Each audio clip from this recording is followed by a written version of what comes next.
Big LEZ'S League, an all rugby league experience.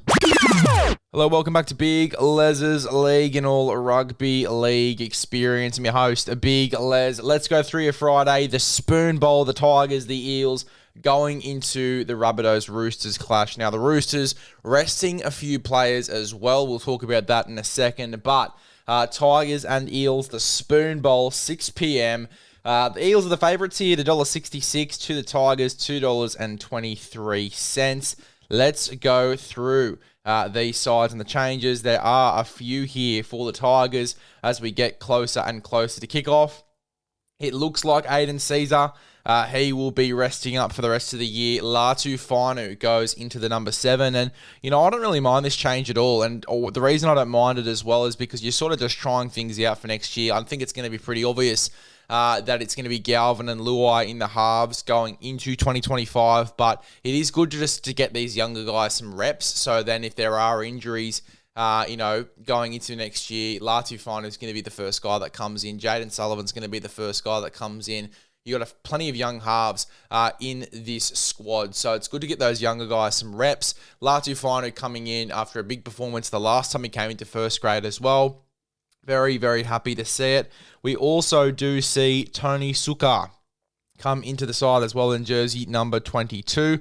I believe he played 1 or 2 games earlier on in the year, but he comes back, I believe, for his 3rd or 4th game of the season. In terms of the other ins and outs here, Solomon Alemalo, he drops out due to concussion protocols. We see Josh Folletti go into the side in the centres. We see Junior Tupou get pushed out to the wing. As for the Parramatta Reels, Kelma Tuolangi and Sean Russell return into the side. We see Kelma Tuolangi return via the starting back row.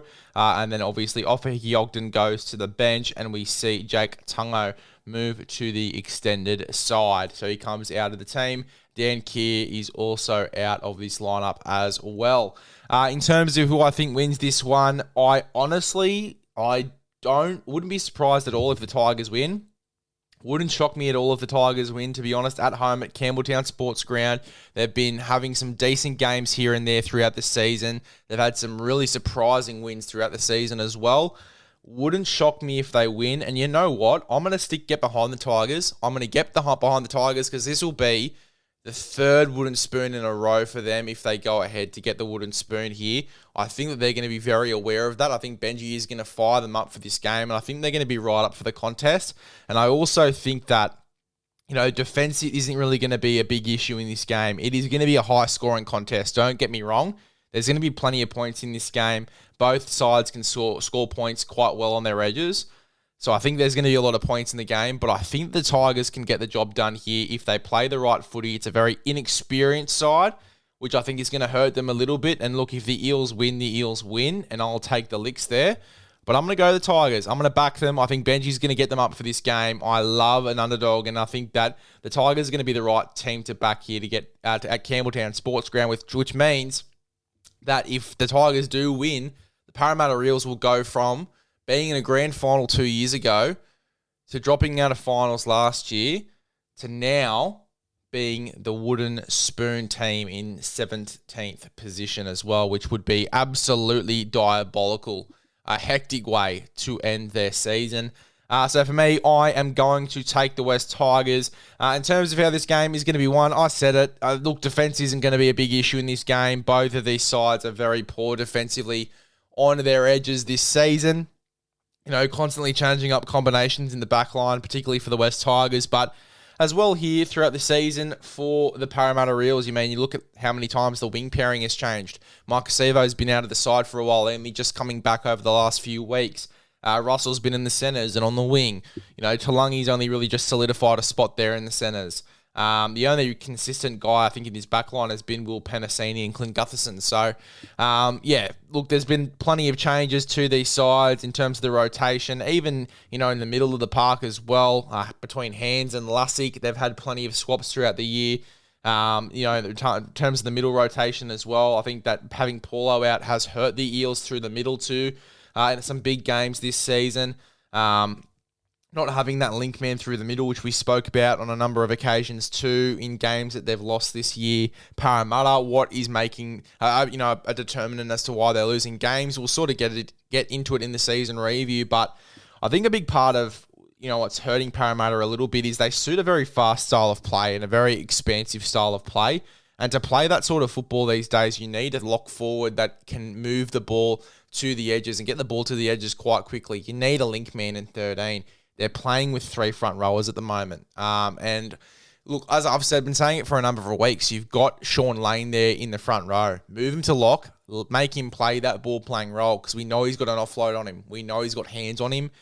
So make him play that role or put him in that position to play that role rather than just having him running straight lines through the middle. But I think as well for Shaun Lane, lots of injuries throughout the past 2 years. I think they're just trying to get him back to playing consistent football, getting the reps in for him, and then next year worrying about what role he's going to be playing in this side. But I think that you got to get him in a position where he can have an impact on the game too. And I think that, as I said, in order for the Eels to get to the ball to their edges quite quickly and just for their style of play to work better, and for it to be executed better, I should say, they need that link man 13. They need that link man 13. And I think Shaun Lane could be that guy for the last game if they want to change that and make him that sort of player. But as I said, they haven't had that link man. Alpha Hangala is a genuine front rower. Regan Campbell-Gillard's the same. As for the Tigers, look, as I said, defensive combinations on edges. We've spoken about it a number of times this year. And as I said, we'll get into all the juicy stuff in the review, the season review, which will be after the grand final. As I said in a previous podcast, we will have a week break of the podcast. In that stage, I'll just reposting a few interviews that we've had last off-season. We're organising as well some interviews going into this off-season. I've already got 2 guests lined up. You probably guessed with the clues that I've given you on the YouTube and on the Spotify who those 2 might be. No more clues. You guys will have to wait and see who those are. But we've got some great content lined up. I've got a guest host coming to help me with the season reviews as well. Some great content lined up for you guys, and we'll get into all of the juicy stuff, as I said, in those season reviews. But for the Tigers as well, the side has just changed a lot. There hasn't been a real consistent team. And look, the only guy I think that's really been consistent in this lineup has been Lachlan Galvin, really, in the number 6. He's been probably the most consistent guy in this lineup. Everyone else has pretty much chopped and changed around.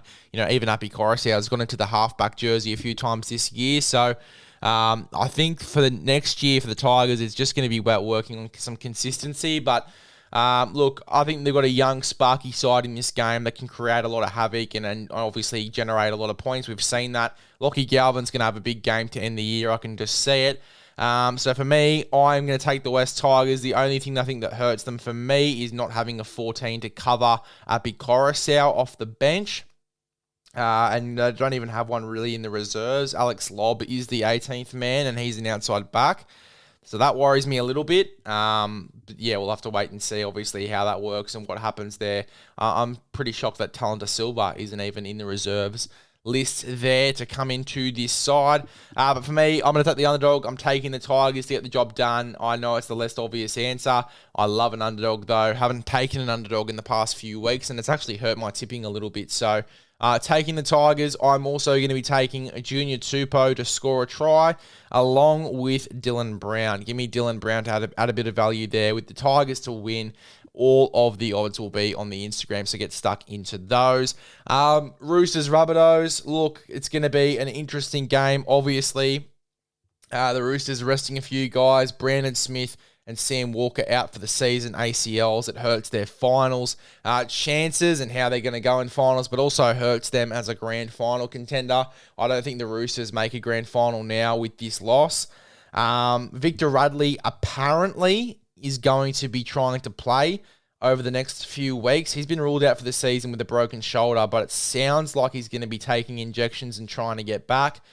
As to how much truth there is to that, I'm not too sure, but the word on the street is that he will be trying to get back into this side come finals time. So we'll have to wait and see on that. Mass changes here for the Roosters. We do see Sandon Smith going to 7, Connor Watson into 9. We see Nafa'u White come into the 13 jersey.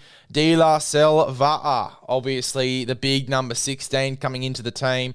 That was its change on team list Tuesday, but another 19-year-old here in Blake Steep also joins the rotation.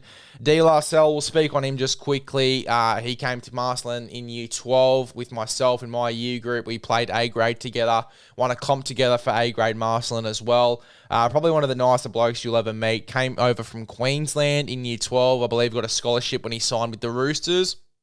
Not sure as to what team he was with before that, but he did obviously come over to the Roosters, very highly touted. They spoke very highly of him in that system. Played some great footy in the lower grades too, and then obviously was scouted out by those Roosters guys as a guy that is ready or close to being ready for first grade.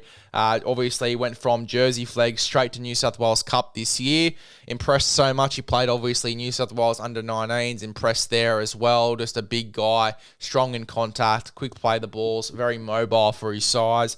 Has a bit of an offload on him as well. He has so many layers to his game. I can't wait for him to get his opportunity. I joke and laugh with him about the headgear thing in the under-19s Origin game.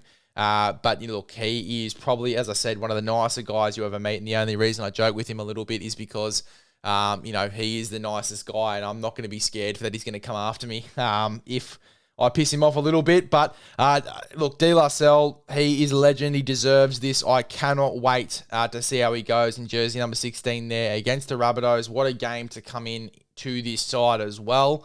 I think that he's going to kill it. I think he's going to be a guy that's going to be in and around the side as well going into next year, obviously with Jared leaving.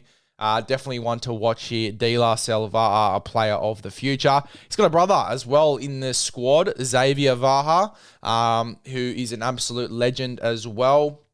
Obviously played at the start of the year. I believe broke his leg at the start of the year, Xavier, in the trial. And then obviously was out for a little while, just slowly came back over the past few weeks to New South Wales Cup. Both of them are very good. De La for me is better. And look, I think a lot of Roosters fans and a lot of people that I've spoken to would agree on that. Definitely one to watch here, De La Blake Steep, we've seen him already in first grade. Tough competitor, tackles galore. These two are going to be absolute weapons for the Sydney Roosters. Look, let's talk about as well, Mark Nwongatase comes into the side on the wing for Dom Young. Dom Young looks to be rested this week. Mark Nwongatase, obviously very talented rugby union player. Played on the wing for the Wallabies and also for the Waratahs. If you don't catch a lot of rugby union, he was a Waratah as well as a Wallaby. Played some really great football. Signed over to come over to rugby league. It's funny, he was on an interview with Isaac John on his podcast with Sporting News. And they were sort of talking about, would he ever come over to rugby league? And he sort of didn't really answer the question properly, and it sort of left you to speculate on your own. Is this guy going to be able to, is this guy coming over to first grade? Is this guy going to be coming over and playing, NRL? Is he going to be coming to the NRL? It sort of made you beg the question, and then obviously signs with the Sydney Roosters, and now he's getting his opportunity on the wing. And look, I've been speaking to a few people that go out to watch the New South Wales Cup games, and a lot of people are still a bit curious on his defence, and he's just sort of still trying to work out the game. But in saying that, he's scoring every week too. So, for a guy to come over from a completely different sport with a lot of different rules and really start to get the game quite easily, obviously not coming off his wing too much, which is nice. Obviously in rugby union, you come off your wing, you're sort of like a second 5'8", coming around trying to get involved, kicking, stuff like that. In rugby union as a winger, obviously staying on his wing, just playing his role perfectly, simplifying his role very, very well and scoring every week, as I said. He's obviously getting the game quite quick, but defensively, he's definitely going to be one to watch there next to Joseph Manu. Attacking-wise, for me, there's no concern. I think that Manu's going to be setting him up for tries all night. So definitely one to watch there, Mark Nwongatase. I'm pretty hesitant to take the Rabbitohs. I think it's just too many losses now. Whiten coming out of the side as well. Fletcher Myers. He also drops out of the team for Richie Kenner, who plays his 50th game. It's a long way that he's had to go to get there. Been around a few clubs, but he finally gets his opportunity to get that 50th game locked in. We also have two other milestone men for the Rabbitohs. Sean Kepi plays his 100th game, and Saliva Havili plays game number 150. In saying that, look, Tyrone Munro is going to be one to handle there for the Roosters, and running up against Mark Nwongatase. We spoke about the defense there for Mark Nwongatase. He's still trying to fix those defensive patterns in his game. Just watching him in New South Wales Cup. Tyrone Munro, I think he's going to exploit him. I think that battle will be very nice to watch. Other than that, for me, look, Dean Hawkins' kicking game too is going to be great. I just think that the Roosters, they're going to want to make a statement before finals. Yes, they're resting a few guys, but especially after losing key guys as well in Sam Walker, Brandon Smith, they want to prove that they are still in the race for a grand final. I think we're going to see that from the Roosters in this game.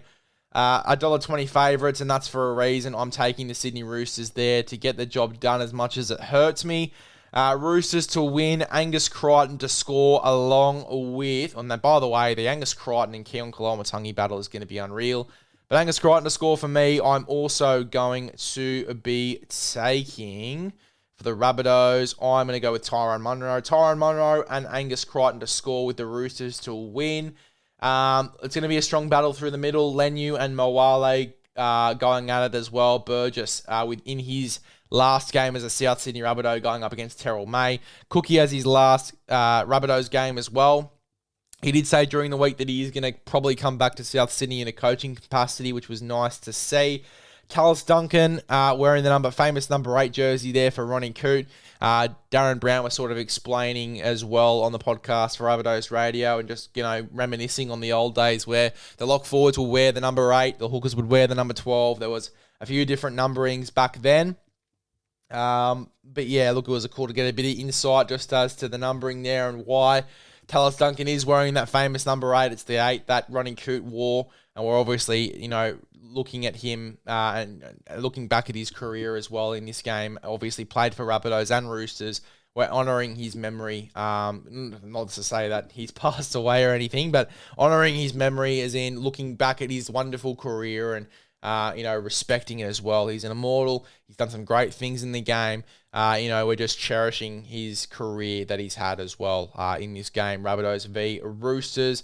Roosters to win, as I said. Munro and Angus Crichton to score. But please remember, what are you really gambling with? For 3 and confidential support, call 1-800-858-858 or visit gamblinghelponline.org.au. That's full time. See you in the next one.